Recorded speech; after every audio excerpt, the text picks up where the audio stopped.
새 정부가 출범을 하면 사람들은 많은 걸 궁금해합니다. 대통령이 어떤 등산복을 입는지부터 앞으로 어떤 정책을 펼칠지까지 해서 저희가 오늘 특별한 손님을 모셨습니다.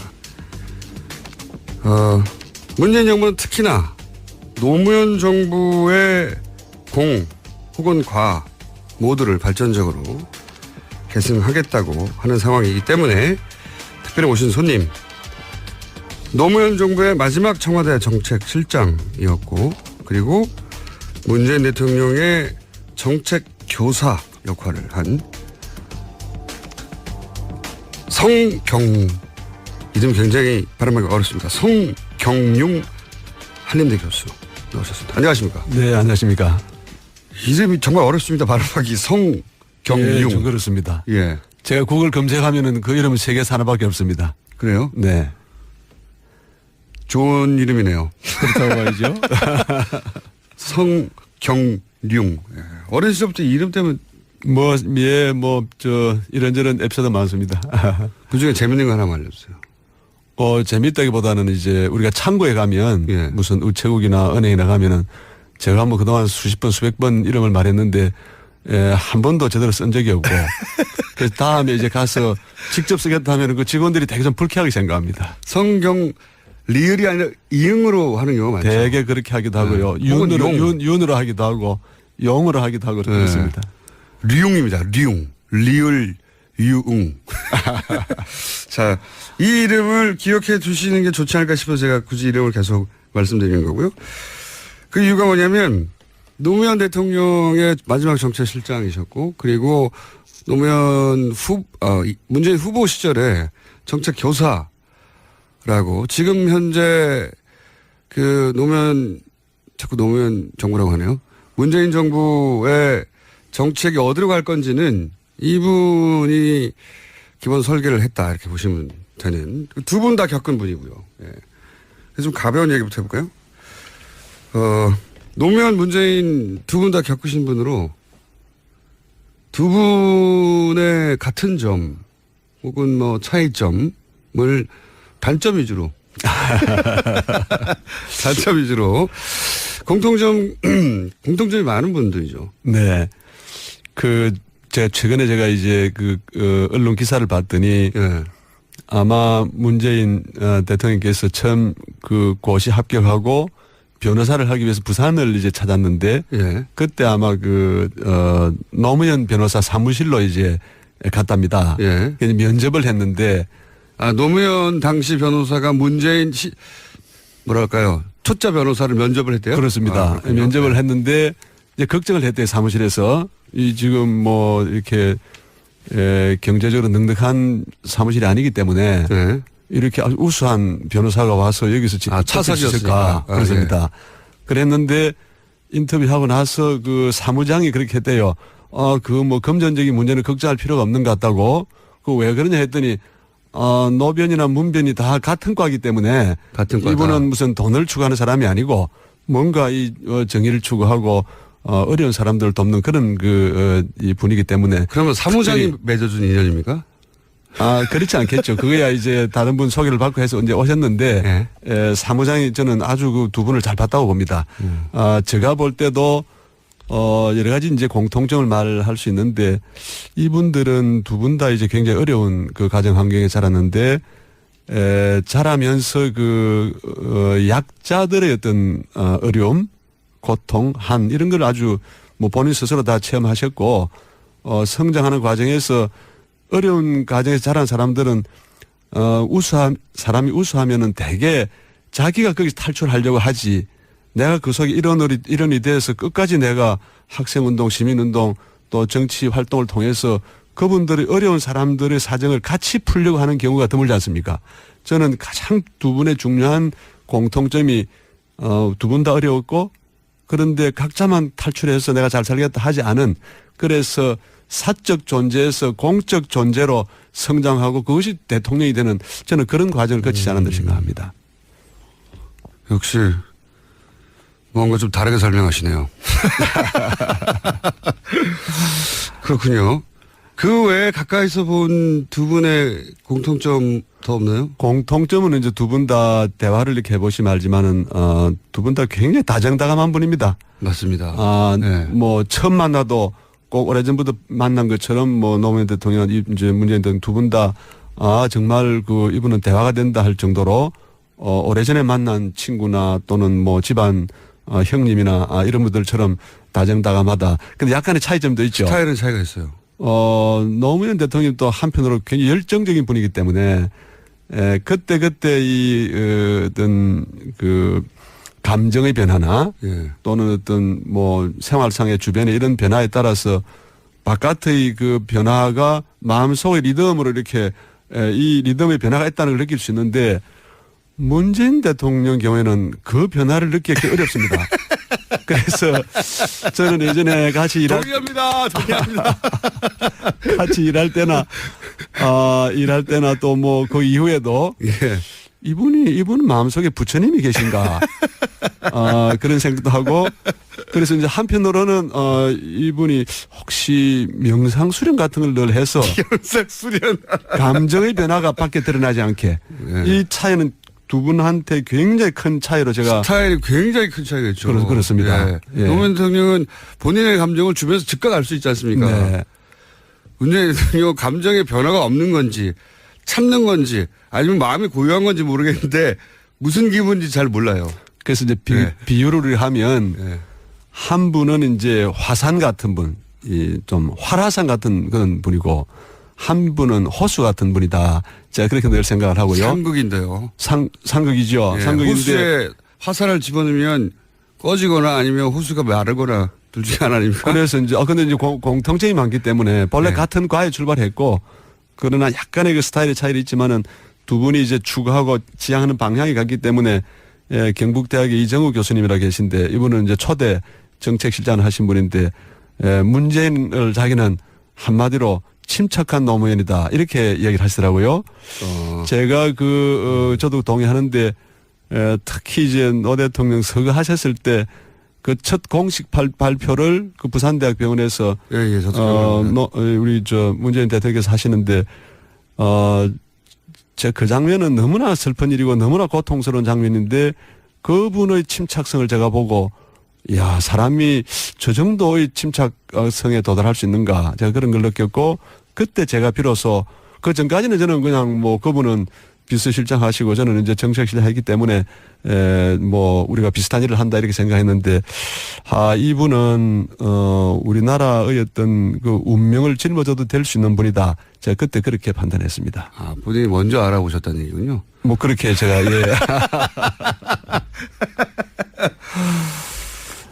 노무현 대통령과 문재인 당시 비서실장 이 두 분이 싸우거나 그런 적은 없어요? 그렇지 않습니다. 두 분이 이제 뭐 아까 제가 말씀드렸듯이 지향하는 바가 갖고 하기 때문에 오히려 노무현 대통령이 그렇게 말씀하지 않았습니까? 저 사람은 노무현의 친구가 아니고 내가 문재인의 친구다라고 할 정도로 마음속으로 서로 깊이 이해하고 존중하고 막 그런 우리는 팀이고 제가 좀 보기에도 좀 부러울 정도로 저 두 분은 마음의 친구다 또 영혼의 친구다 저는 그렇게 늘 생각합니다. 그렇군요. 자 그러면 두 분과 그 노무현 대통령과의 인연은 어떻게 시작되신 겁니까? 저는 개인적으로 2002년에 이제 대선이 진행이 될 때 그때는 그 경선을 좀 빨리 했습니다. 2002년 아마 3월쯤 했을 텐데 그러고는 이제 곧 뭐 이분은 아까 제가 화산 같은 분이라 했는데 그 이제 말을 막 그냥 자기 그 뜻대로 그냥 합니다. 자유롭게 합니다. 노무현에 대한 학자를 하시면 참 잘하실 분인데 우선 대중 정치인인데 말을 함부로 이렇게 막 때로는 하고 하니까 이게 여론이 춤을 췄죠. 예. 그래서 2002년 6월쯤 되면은 한 14% 15%가 지지율이 떨어지고 그때 이제 후단협 50% 이상 올라갔다가 확 떨어졌어요. 그렇습니다. 후단협 이런 분들이 이제 우리 후보 할 수 없다고 해서 후단협이 만들어졌고. 예, 그래서 굉장히 그 당시에 위기 상황이었는데 그때 우리 학자들이 한 10여 분 이분을 도와드려야 된다. 위기 상황에서. 네, 이분은 공당의 그 공식 후보로 선출된 분인데 이런 분을 외면한다거나 이런 분이 나중에 한번 이렇게 그 대결해서 한 30% 정도라도 이렇게 얻고 저야 다음을 기약할 수 있지 이런 상태로는 우리가 안 된다 해서 그때 마치 좀 독립운동하는 기분으로 참여했습니다. 아, 가장 어려울 때 합류하셨네요. 네, 그런 인연이 있고, 우리 문재인 대통령하고 인연은 우리가 이제 11월쯤, 그해 11월쯤 돼서 이제 우리 그 전국의 교수들이 노무현 후보를 돕자 해서 부산서, 부산민주공원이라는 곳에서 이제 행사를 했습니다. 교수들, 우리 이제 지지하는 모임을 했는데 그때 부산시당 선대위원장 자격으로 우리 교수들이 이제 격려 말씀하시려고 왔어요. 저는 그때 처음 봤는데 느낌이 좀 뭐랄까요? 좀 약간 시골 농부 같은 스타일? 뭐. 시골 농부. 이웃집에. 당시 문재인 시당위원장이. 공동시당위원장이었죠. 부산 선대본부장 했던 걸로 제가 기억하는데. 예. 근데 이제 그 자격으로 이제 오셔가지고, 고맙다 인사하고 했는데 지금은 이제 권력 의지도 충만하시다 하고 또 이제 대통령이 되셨으니까 지금은 보면 이제 눈빛이 다르잖아요. 눈빛이 다르죠. 대통령 돼서 눈빛이 다르게 봐주시는 거 아니고요? 하여간 지금은 달라진 게 하여간 우리 느낌으로 다 오지 않습니까? 근데 그때는 그런데 뜻이 없는 분이고 같은 저 변호사 사무실에 선배분을 이제 지지하게 나오셨는데 제가 꼭 느낌이 어쨌든 좀 시골에서 농사 짓는 분인가 할 정도로 15년 후에 대통령이 될 수 있는 상이라고 보지 않으셨군요, 그때. 그때는 그런 느낌이 좀 없었죠. 그때 어쨌든 굉장히 편하게 느껴지고, 좀, 푸근하게 느끼는 그런 우리가 인연을 가지고 있습니다. 그렇게 출발하셨다? 네. 자, 그렇게 해서 이제, 방금 이제 눈빛이 바뀌었다고 말씀하셨는데, 대통령 선거 기간, 혹은 뭐 2012년과 비교해서, 그러니까 이전과 이후 문재인 후보가 대통령이 되어가는 과정에서 보시기에 이렇게 업그레이드가 되어갔나요? 사람으로서 후보로서 대통령의 자질의 측면에서 어떻게 보세요? 그 기본 자질이야 뭐 바로 큰 변화가 있겠습니까? 예. 그러나 내가 왜 대통령이 되어야 하는지 어떻게 이 전체 과정을 기획하고 조직하고 내가 주도해야 되는지에 대해서는 뭐 엄청난 차이가 저는 눈에 보이고요.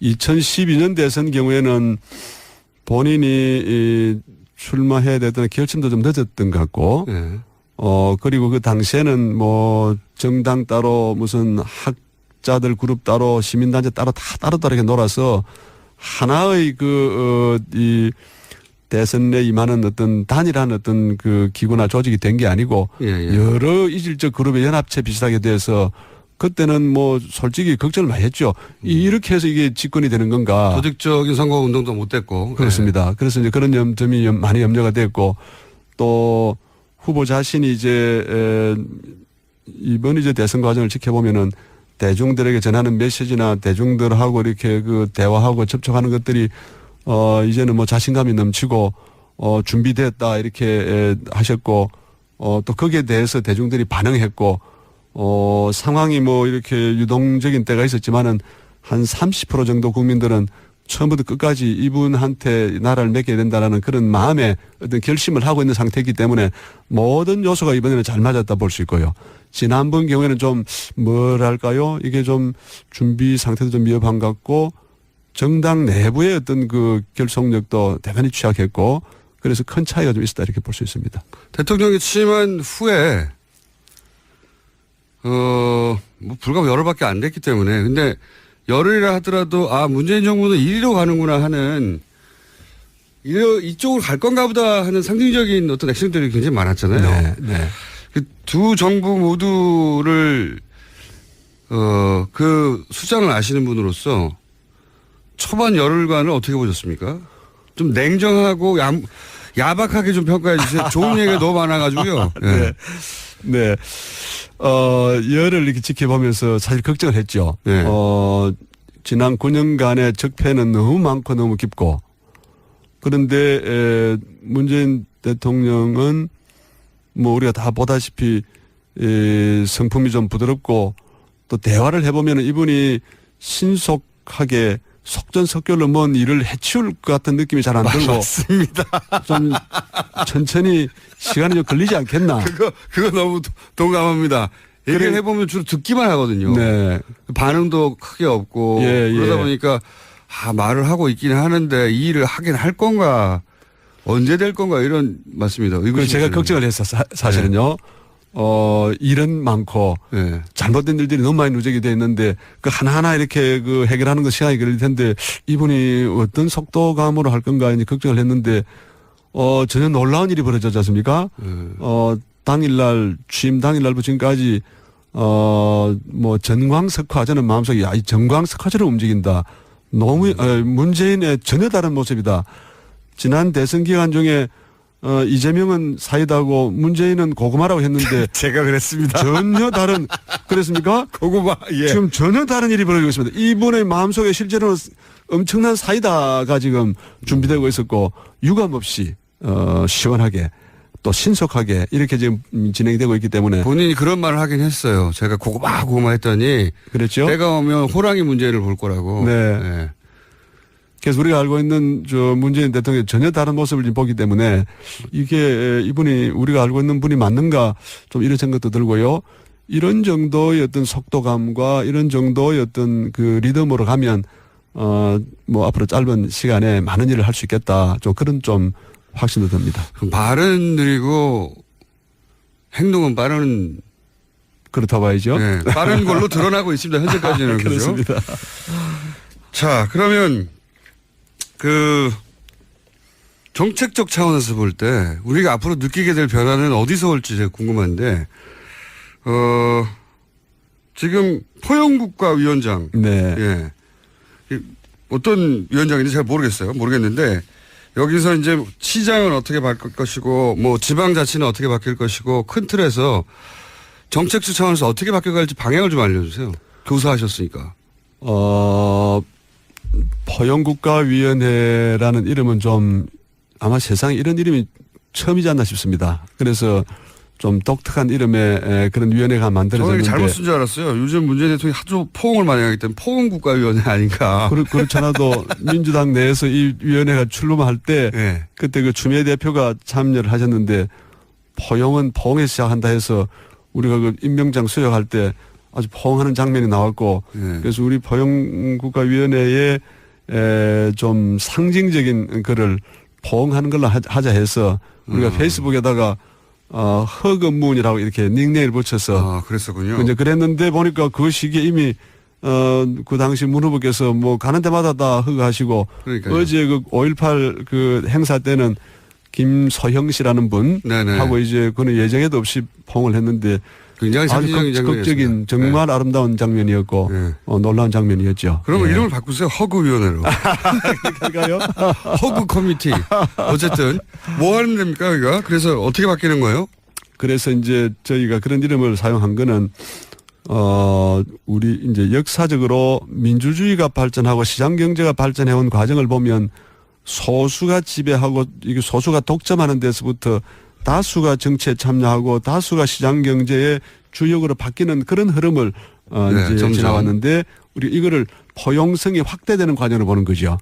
그러면 지금은 어떤 시기냐 하면은 지금은 정치 영역에서는 소수의 권력자들 특히 이제 보수 세력에 기반한 소수의 권력자가 국가 권력을 이렇게 좌지우지하고 있고 그다음에 이제 경제 영역에서는 다수의 약자들이 수없이 많은 지금 고통을 당하고 있다. 네. 그렇기 때문에 우리가 민주주의의 정신을 보더라도 그렇고 또 새로운 경제를 만든다는 측면에서 우리가 포용국가위원회의 큰 방향을 모두를 위한 국가, 약자를 포용하는 세상 또는 약자를 살리는 세상을 만들어야 된다. 좀 더 구체적으로 정책적으로 그게 어떻게 드러나는 겁니까? 정책적으로는 이제 이 정치 영역에서는 직접 민주주의, 참여 민주주의를 확대해서 국민들이 언제든지 자기 주장할 수 있고 또 그 잘못된 문제를 시정하도록 요구할 수 있는 우리가 그런 그 시스템을 만들어야 되고요. 그게 구체적으로 어떤 거죠? 예전에 뭐 신문고 제도라든가 뭐 기타 여러 가지 형태로 그런 노력들을 안 한 건 아니잖아요? 그런 상대적으로 보수 정부하고 비교해서 보수 정부가 민주주의를 이용하는 방법은 선거 때만 이제 대중 동원해서 당선되고 나면은 국민 대중들하고의 소통을 완전히 차단합니다.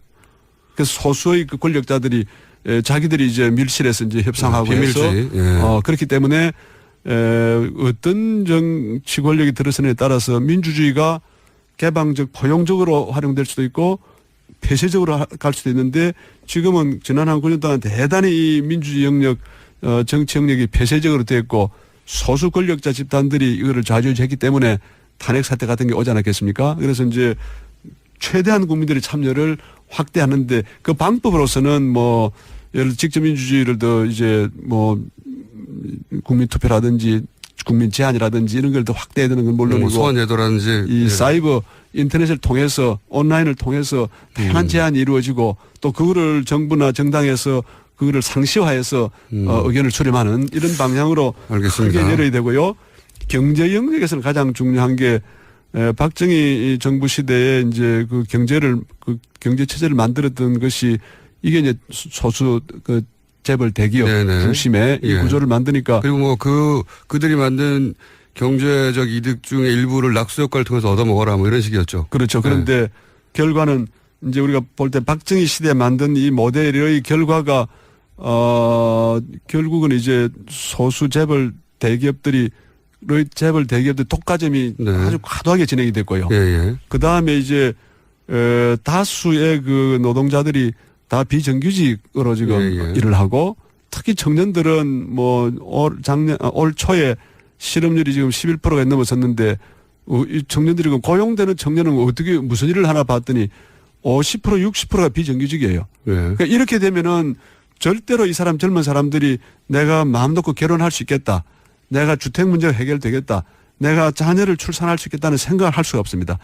저는 이게 우리나라 저출산의 핵심적인 문제가 이 고용 문제가 해결되지 않고 독과점 문제, 비정규직 문제 이게 해결되지 않기 때문에 이 문제를 해결하지 않는 한 한국은 인구 소멸 과정으로 지금 간다. 그렇기 때문에 이 방향을 바꿔야 되고 이 방향을 바꾸는데 문재인 정부가 여러 가지 해야 될 일 중에 저는 가장 핵심적인 문제가 지금 여기에 있다 생각합니다. 맞습니다. 출산 장려금 뭐 정도 준다고 아이를 낳는 게 아니거든요. 예. 그렇습니다. 예. 아이를 낳아서 이 아이를 내가 평생 양육하고 그럴 수 있는 환경이 되나 조건이 되나 뭐 근본적인 의문이 있으니까 자기 앞가림 하기도 힘드니까요. 그렇습니다. 경제적으로는 그렇고요. 네. 그리고 대북 관련해서는요. 대북 관련해서는 이제 그 민주정부의 경우에는 김대중 정부부터 시작해서 북한에 대해서 한편으로는 안보적 측면에서 대응하고 다른 한편으로는 평화적 측면에서 대북 포용 정책을 채택했죠. 예. 그래서 6.15 정상회담도 했고 또 노무현 정부에 와서는 이제 14 정상회담도 했고 그렇기 때문에 저는 어느 한쪽의 어떤 우리가 접근을 해서는 안 된다. 그래서 현실이 북한이 이제 미사일과 핵을 개발하는 게 현실이기 때문에 예. 강력한 안보 기반의 평화노선 두 가지를 다 하는데 출발은 강한 안보에 기반한 그런 출발을 해서 점진적으로 평화의 문을 여는 이 방향으로 나가면 그럼 우리가 국내 정치와 국내 사회 경제 영역에서 포용성을 최대한 확대하는 정책을 취하고 그래서 수많은 약자들, 수많은 국민 대중들의 삶을 개선하고 그래서 이제 포용 이제 국가가 되는 것이고 북한에 대해서도 안보의 단계를 거쳐서 이 전향적으로 포용 정책을 통해서 그렇게 해서 길을 열지 않으면 한반도의 안보는 더 저는 위험해진다. 그리고 그럴수록 미국이나 중국이나 이 강대국의 입김이 강해지고 우리가 설 자리가 줄어들기 때문에 좀 적극적인 어떤 포용 노선으로 가야 되겠다 이렇게 봅니다. 교수님. 네. 듣다 보니까 앞으로 좀 더 자주 모셔야 될 것 같아요. 그렇게 하시죠. 네. 오늘은 이제 포괄적인 이야기만 들었는데 네. 말씀을 특히 재미는 없는데 계속 듣게 만드는 앞으로 좀 자주 나와주십시오. 그렇게 하시죠. 예, 오늘 여기까지 일단 해야 될 것 같습니다. 한림대 성경융 교수님이었습니다. 저는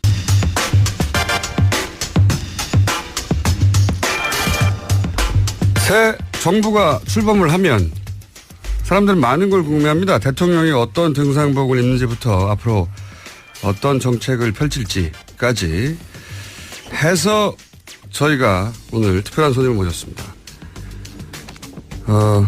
문재인 정부는 특히나 노무현 정부의 공 혹은 과 모두를 발전적으로 계승하겠다고 하는 상황이기 때문에 특별히 오신 손님 노무현 정부의 마지막 청와대 정책실장이었고 그리고 문재인 대통령의 정책교사 역할을 한 성경 이름 굉장히 발음하기 어렵습니다. 성경융 한림대 교수 나오셨습니다. 안녕하십니까? 네, 안녕하십니까? 이름이 정말 어렵습니다. 발음하기 성경융. 예, 좀 그렇습니다. 예. 제가 구글 검색하면은 그 이름은 세계에서 하나밖에 없습니다. 그래요? 네. 좋은 이름이네요. 그렇다고 봐야죠. 성경융. 예. 어린 시절부터 이름 때문에 이런저런 에피소드 많습니다. 그 중에 재밌는 거 하나만 알려주세요. 재밌다기보다는 이제 우리가 창고에 가면 예. 무슨 우체국이나 은행이나 가면은 제가 뭐 그동안 수십 번, 수백 번 이름을 말했는데 한 번도 제대로 쓴 적이 없고 그래서 다음에 이제 가서 두 분 다 어려웠고 그런데 각자만 탈출해서 내가 잘 살겠다 하지 않은 그래서 사적 존재에서 공적 존재로 성장하고 그것이 대통령이 되는 저는 그런 과정을 거치지 않았나 생각합니다. 역시 뭔가 좀 다르게 설명하시네요. 그렇군요.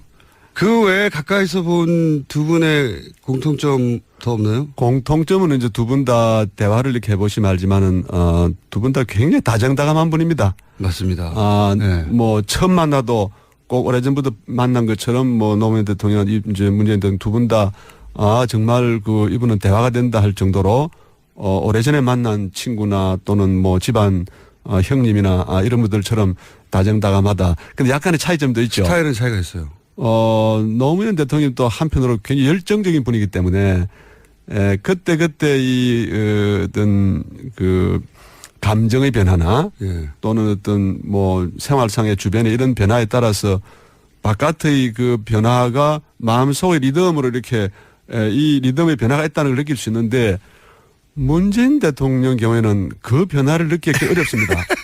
그래서 저는 예전에 같이 동의합니다. 같이 일할 때나 또 뭐 그 이후에도 예. 이분은 마음속에 부처님이 계신가 그런 생각도 하고 그래서 이제 한편으로는 이분이 혹시 명상 수련 같은 걸 늘 해서 명상 수련 감정의 변화가 밖에 드러나지 않게 예. 이 차이는 두 분한테 굉장히 큰 차이로 제가 스타일이 굉장히 큰 차이가 있죠. 그렇습니다. 예. 예. 노무현 대통령은 본인의 감정을 주변에서 즉각 알 수 있지 않습니까? 네. 문재인 대통령 감정의 변화가 없는 건지 참는 건지 아니면 마음이 고요한 건지 모르겠는데 무슨 기분인지 잘 몰라요. 그래서 이제 예. 비유를 하면 예. 한 분은 이제 화산 같은 분, 좀 활화산 같은 그런 분이고 한 분은 호수 같은 분이다. 제가 그렇게 늘 생각을 하고요. 상극인데요. 상극이죠. 예. 상극인데 호수에 화살을 집어넣으면 꺼지거나 아니면 호수가 마르거나 둘 중에 하나 아닙니까? 그래서 이제 근데 이제 공통점이 많기 때문에 본래 네. 같은 과에 출발했고 그러나 약간의 그 스타일의 차이는 있지만은 두 분이 이제 추구하고 지향하는 방향이 같기 때문에 경북대학의 이정우 교수님이라 계신데 이분은 이제 초대 정책실장을 하신 분인데 문재인을 자기는 한마디로 침착한 노무현이다 이렇게 얘기를 하시더라고요. 제가 저도 동의하는데 특히 이제 노 대통령 서거하셨을 때 그 첫 공식 발표를 그 부산대학병원에서 예, 저도 우리 문재인 대통령께서 하시는데 제 그 장면은 너무나 슬픈 일이고 너무나 고통스러운 장면인데 그분의 침착성을 제가 보고 야 사람이 저 정도의 침착성에 도달할 수 있는가 제가 그런 걸 문재인 뭐랄까요 초짜 변호사를 면접을 했대요. 그렇습니다. 면접을 했는데 이제 걱정을 했대요 사무실에서 이 지금 뭐 이렇게 경제적으로 넉넉한 사무실이 아니기 때문에 네. 이렇게 아주 우수한 변호사가 와서 여기서 차사셨을까 그렇습니다. 예. 그랬는데 인터뷰하고 나서 그 사무장이 그렇게 했대요. 그 뭐 금전적인 문제는 걱정할 필요가 없는 것 같다고. 그 왜 그러냐 했더니 노변이나 문변이 다 같은 과이기 때문에 같은 과다. 이분은 무슨 돈을 추구하는 사람이 아니고 뭔가 이 정의를 추구하고 어려운 사람들을 돕는 그런 이 분이기 때문에. 그러면 사무장이 맺어준 인연입니까? 그렇지 않겠죠. 그거야 이제 다른 분 소개를 받고 해서 이제 오셨는데, 사무장이 저는 아주 그 두 분을 잘 봤다고 봅니다. 제가 볼 때도 여러 가지 이제 공통점을 말할 수 있는데 이분들은 두 분 다 이제 굉장히 어려운 그 가정 환경에 자랐는데 자라면서 약자들의 어떤 어려움, 고통, 한 이런 걸 아주 뭐 본인 스스로 다 체험하셨고 성장하는 과정에서 어려운 가정에서 자란 사람들은 사람이 우수하면은 대개 자기가 거기서 탈출하려고 하지 내가 그 속에 일원이 돼서 끝까지 내가 학생운동, 시민운동 또 정치 활동을 통해서 그분들의 어려운 사람들의 사정을 같이 풀려고 하는 경우가 드물지 않습니까? 저는 가장 두 분의 중요한 공통점이 직접 쓰겠다 하면 그 직원들이 되게 좀 불쾌하게 생각합니다. 성경 리을이 아니라 이응으로 하는 경우가 많죠. 되게 그렇게 하기도 하고요. 네. 혹은 윤으로 하기도 하고 영어로 하기도 하고 그렇습니다. 류웅입니다. 류웅. 리을 유웅. 자, 이 이름을 기억해 두시는 게 좋지 않을까 싶어서 제가 굳이 이름을 계속 말씀드리는 거고요. 그 이유가 뭐냐면 노무현 대통령의 마지막 정책실장이셨고 그리고 문재인 후보 시절에 정책 교사라고 지금 현재 자꾸 노무현 정부라고 하네요. 문재인 정부의 정책이 어디로 갈 건지는 이분이 기본 설계를 했다 이렇게 보시면 되는 두 분 다 겪은 분이고요. 예. 그래서 좀 가벼운 얘기부터 해볼까요? 노무현 문재인 두 분 다 겪으신 분으로 두 분의 같은 점 혹은 뭐 차이점을 단점 위주로 공통점이 많은 분들이죠. 네. 제가 최근에 이제 언론 기사를 봤더니 예. 아마 문재인 대통령께서 처음 고시 합격하고 변호사를 하기 위해서 부산을 이제 찾았는데 예. 그때 아마 노무현 변호사 사무실로 이제 갔답니다. 예. 그래서 면접을 했는데 노무현 당시 변호사가